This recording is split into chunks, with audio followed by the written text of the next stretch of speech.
How's it going, everybody? We are following up yesterday's CPI video with the actual CPI results from today. So you can see here that we're looking at FOREX Factory, which is an awesome website that gives you every news event related to all these different currencies and gives you useful articles for the related news stories. So if you're not familiar with FOREX Factory, definitely check them out for your trading news, because it is very useful information and articles. But we're looking at the GBP, CPI, as well as the Canadian dollar CPI. That's what we talked about yesterday. We mentioned that both of those CPI reports would be coming out today. And so here we're going to take a look at GBP CPI first. I've got the article pulled up right here. This is the Office for National Statistics for the UK. This is their website here. Consumer Price Inflation UK September 2022.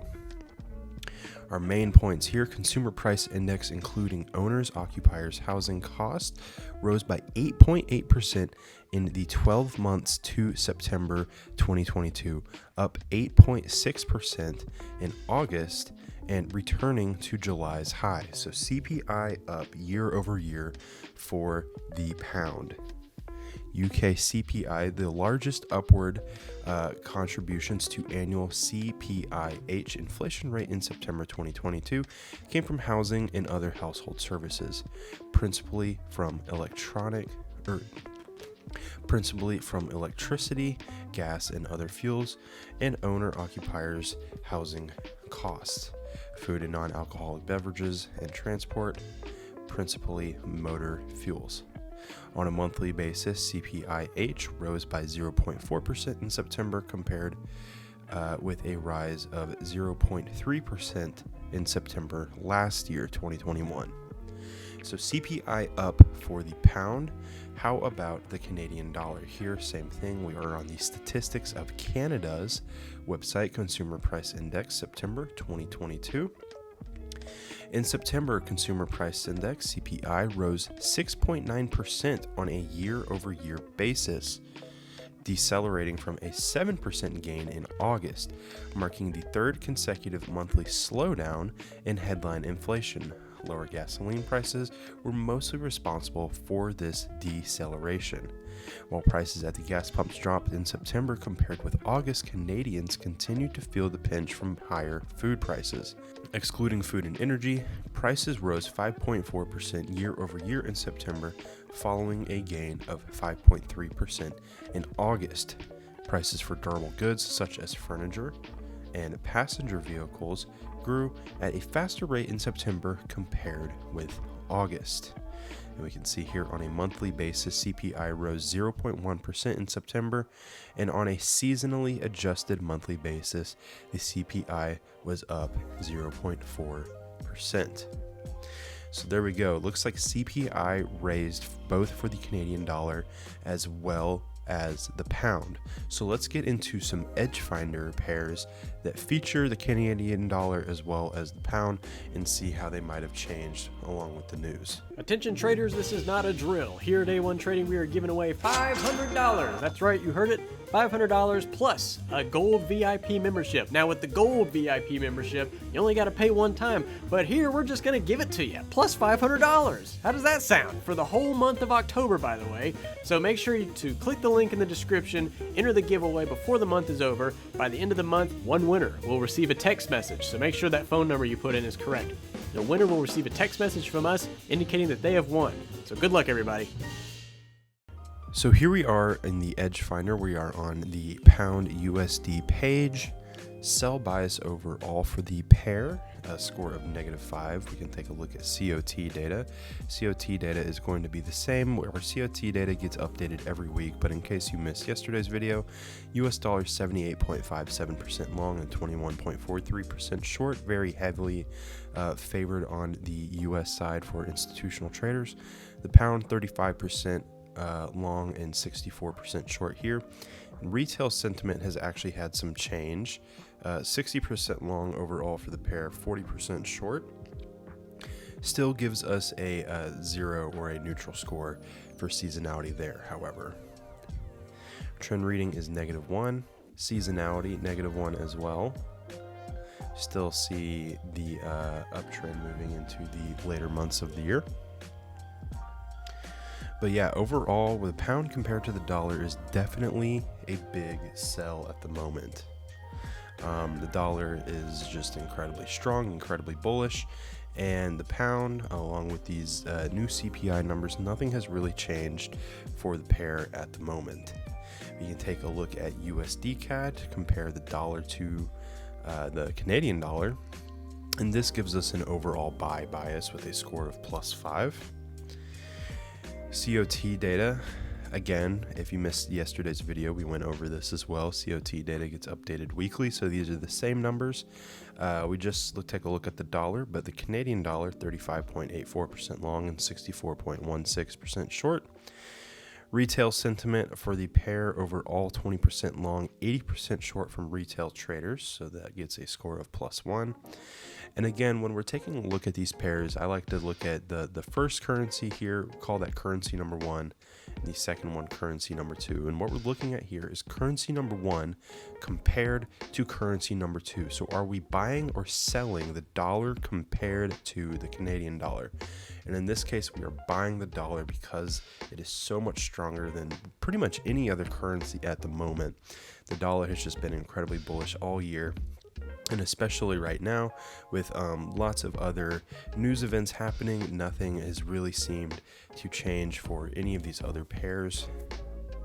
Why don't we take a look at the score chart summary really quickly so we can take a look at some more of these pairs. I'm going to put minor currency pairs only so that we can take a look at some of these pound and Canadian dollar pairs. In fact, why don't we find GBP CAD right here? So this is the pound against the Canadian dollar, the two currencies that we're talking about. And overall, we've got a neutral score of 0. COT data, we just took a look at both of those numbers for COT data, and they are practically the same. So that's giving us a neutral score here. Retail sentiment, why don't I just go ahead and open up the breakdown page.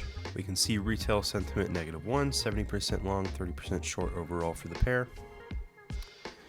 And we can compare our fundamentals. This would actually be very useful to look at. The pound and the Canadian dollar. Again, we just got their CPI numbers, so let's take a look at the other fundamentals. We have our GDP growth, inflation, unemployment, and interest rates. And when we're talking CPI numbers, that has a lot to do with inflation. So we can actually see how inflation has changed here. This is what this little symbol, this little metric is right here. We can see from the last time it was updated, how much it has changed and in what direction.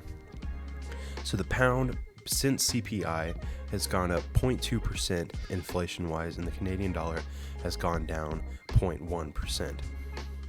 So overall inflation for the pound, 10.1% compared to 6.9% for the Canadian dollar. Now let's just take a look at everything else. GDP growth, 0.2% compared to 0.8% here. Unemployment, 3.5% for the pound and 5.2% for the Canadian dollar.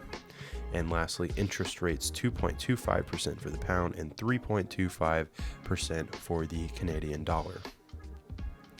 We can take a look at some other pairs really quickly. I know GBP CHF is a good pair to take a look at because the Swiss franc is one of those safe haven currencies that gets bought and sold a lot. So here we're seeing a neutral buy or sell bias, not really leaning too heavily in one direction or the other. Score of +1, however. COT data and retail sentiment both have neutral scores here. And taking a look at the COT data, yeah, we can see that they're very, very similar. Swiss franc COT 32.57% long and 67.43% short, and retail traders overall are 40% long and 60% short on the pair. But how about another Canadian dollar? How about CAD JPY? CAD JPY up here. Again, the yen, another one of those safe haven currencies that gets bought and sold a lot with other pairs. We're getting another neutral score here. Not really heavily favored one way or the other. Interesting. +2 score here, retail or institutional trader COT data. Institutional traders are really short on the yen. This is one of the most shorted percentages that I've seen for a currency pair so far. The yen 29.9% or 21.9% long and 78.10% short. So retail traders are not liking the yen at the moment, nor are they really wanting to buy the Canadian dollar either. Retail traders tend to agree, 17% long, 83% short for this pair overall. So even though the Edge Finder says that this is a neutral bias with no real buys or sell-offs here, it seems like both the retail traders and the institutional traders are selling off on this pair at the moment. So that was a brief look into some Canadian dollar and pound pairs, as well as their new CPI data. I'm going to bring this in one more time. I'm going to do major and minor currency pairs, just get rid of those indices and commodities so that you can pause the video and take a look at this if you would like. Our Edge Finder is a great tool for scanning the markets. You can see here we have all of these buy and sell biases for certain pairs, some neutral scores as well that don't necessarily favor one way or the other, but when they get into this +2, -2 territory, you can kind of get an idea that it's most likely about to start tipping the scales towards one direction or the other. So these are all of the metrics that we score up here along with their respective scores. So if this is something that interests you and you would like to get the Edge Finder for yourself, you can find it in the link in the description. We actually have a link down there for trial access as well. You can try it out for free for a short period of time to decide whether or not you'd like to purchase the software for yourself. Hope you guys enjoyed the video and found it useful, and we'll catch you in the next one. Make sure you guys check out the links in the description if you need broker recommendations, access to our free Discord, or want to chat with us on Telegram. If you're interested in our trading software, the Edge Finder, you can find that in the description as well. Thanks for watching.